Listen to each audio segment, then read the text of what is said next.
नमाज जे बाबति तव्हां छा इरशाद फरमाईंदो?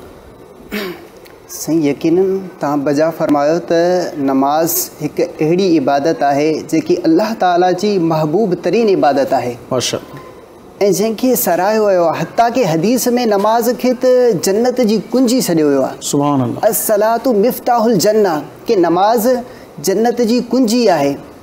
ऐं वरी ॿी हदीस पाक में हुज़ूर अलैहिस्सलातु वस्सलाम जन फरमायो त जंहिं नमाज़ जी हिफ़ाज़त कई त उन नजात पाती, यानी ही नमाज़ उन जे लाइ नजात दलील ऐं नूर हूंदी। ऐं जंहिं पंहिंजी नमाज़ जी हिफ़ाज़त न कई त नमाज़ न उन जे लाइ नूर हूंदी, न नजात हूंदी, न दलील हूंदी। ऐं ॾिसो, नमाज़ पढ़णु त फ़ज़ीलत आहे ई आहे, अल्हम्दुलिल्लाह अज़्ज़ वजल बहितरीनु फ़ज़ीलत जो कमु आहे। लेकिन इन खां वरी न पढ़ण जा वॾा वईदू बि आयूं आहिनि क़ुरान पाक में बि, अहादीस में बि।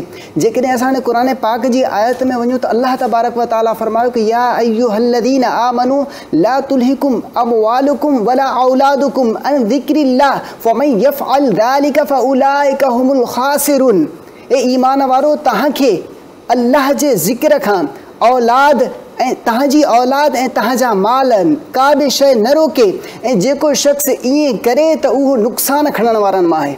हज़रत अल्लामा मोहम्मद बिन अहमद ज़हबी रहमतुल्लाह ताला अलैह फरमाइनि था त मुफ़स्सिरीन किराम हिन आयत मां ज़िक्रुल्लाह मां मुराद नमाज़ वठनि था। त उमूमन ॾिठो वञे त कुझु शख़्स जेके नमाज़ छॾनि था, या त मिल्कियत जे करे छॾनि था, या त वरी दौलत इन औलाद जे करे छॾनि था।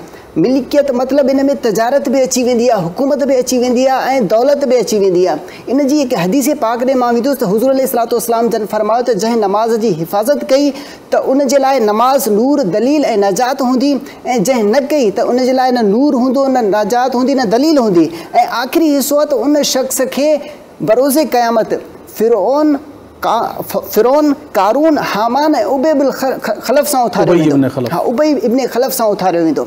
हाणे हिते मुहद्दिसीन किराम फरमाइनि था त हिन चइनि शख़्सनि जो ज़िक्र छो थियो, फ़िरौन, कारून, हामान ऐं उबय बिन ख़लफ़। फरमाइनि था त उमूमन जेको माण्हू नमाज़ छॾींदो आहे न, या त हुकूमत जे करे छॾींदो आहे, या त पोइ दौलत जे करे, या विज़ारत जे करे, या तिजारत जे करे। जेको शख़्स नमाज़ हुकूमत जे करे छॾींदो त बरोज़े क़यामत उन शख़्स खे फ़िरऔन सां गॾु रखियो वेंदो। अल्लाह, यानी उन जो हशर फ़िरऔन सां कयो वेंदो। छो त फ़िरऔन जेकी अल्लाह जी इबादत छॾी, उहा हुकूमत जे करे छॾी, वॾो बादशाह थी रहियो। ऐं जेको शख़्स नमाज़ जो तर्क करण जो सबबु दौलत हूंदसि, दौलत जे करे नमाज़ छॾींदो त उन जो हशर कारून सां थींदो। त उहो बि वॾो मतिलबु दौलतमंद हुयो, एतिरे क़दुरु जो रिवायतनि में ईंदो आहे त उन जे ख़ज़ाननि जूं जेकियूं चाबियूं हुयूं न, उहे बि वॾा वॾा खचर खणंदा हुया, लाइननि सां हलंदा हुया। एतिरो वॾो मतिलबु उहो पैसे वारो हुयो। ऐं जेको शख़्स तिजारत बल्कि विज़ारत जे करे नमाज़ छॾे त उन जो हशर हिन फ़िरऔन जे वज़ीर हामान सां कयो वेंदो। त हामान बि वॾो हिकिड़ो वज़ीर हुयो, फ़िरौन जो वज़ीर हुयो, ऐं इन जे करे ई अल्लाह जी इबादत न कंदो हुयो।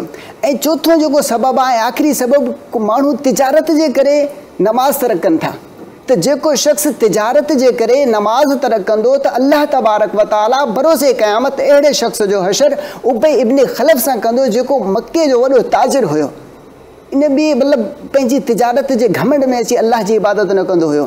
त हाणे असां गौर त कयूं, जेको तारीक़ नमाज़ आहे, वाक़ई उमूमन अॼु जेकॾहिं ॾिठो वञे न त हुकूमत, दौलत, तिजारत या वरी विज़ारत जे करे ई माण्हू इन्हनि शयुनि खां परे हूंदो आहे। त कोशिशि कयूं, जेकॾहिं अल्लाह ताला असांखे हुकूमत ॾिनी आहे त इन सां गॾोगॾु असां अल्लाह ताला जो शुक्र बि अदा कयूं, ऐं अल्लाह ताला जी जेकी असांजे मथां फ़र्ज़ कयल इबादत आहे उनखे बि बचा लाहियूं। नाज़रीन, मौलाए कायनात